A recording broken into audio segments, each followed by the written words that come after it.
Well guys, the flow is just about over here in the Pacific Northwest. I'm over here kind of towards the coast, and there are a few blooms left on them, a few honeybees working them, but a lot of them are drying up. Even if they've got some petals on them, and you look in and you see a few petals, there isn't any nectar left. They're forming the berry. The petals just haven't fallen off yet. We've got just a few here still ready to pop out in this country. At home they're completely done, which is only about 15 miles away. We're gonna have other stuff blooming. Well, down here's St. John's wort. This one's about finishing up. There's some thistles and things that are gonna bloom. Don't see any right here, but tansy's blooming. That's a decent flow if you've got a lot of it, which you shouldn't have. But it's about to end. I'm getting some bees at home that are starting to clean up some of my honey frames that I've left out for them, which is indicative of lack of nectar for them to get, because they won't steal honey if they've got, good nectar to get, because bees don't really like honey. They'll take it because it's sugar, but their preference is nectar. They can consume it better. That if it's full-on dried honey, they've got to add a lot of water to it to use it. So they like to have the nectar coming in. But anyhow, it's time to start watching your entrances and closing them down. So here we've got a large entrance, and it's being guarded, all the way across. This one too. They're guarding that whole entrance.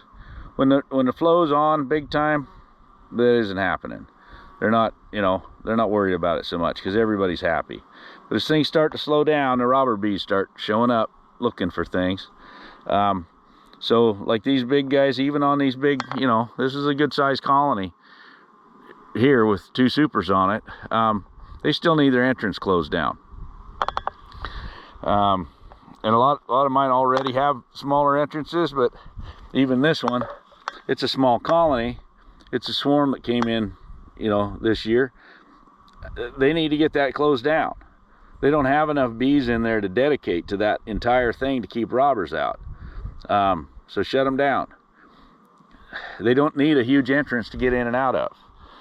I've had boxes that was the only entrance they had, was that hole right there.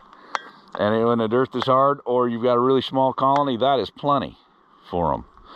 So anyway, I wanted to get that out there so everybody knows what to do. Once the robbing starts on them, it's hard to get it to quit.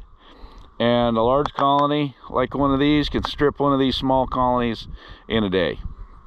Take everything they got. And at that point they abscond because they can't defend their home.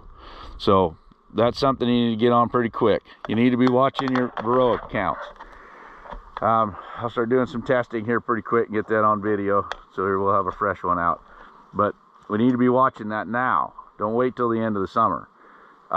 If you've got it under control now, that's great, and you can get to end of summer to worry about it again. But if you didn't get decent control earlier in the spring, and your bee numbers are going to start to decline going into the dearth, you've got to get that Varroa under control, or end of August is too late.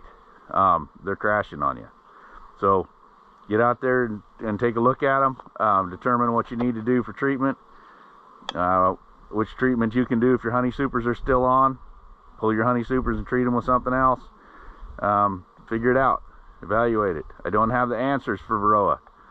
I have what I do, but I don't have the answers. If I had the answers, everybody'd have them and we wouldn't have a Varroa problem. So get into your research before it's too late. If you wait till August to figure out what to do for Varroa, you won't get it done, and your colonies will really struggle. So anyhow, just wanted to talk about shutting the entrances down. I'm getting ready to come into the dearth.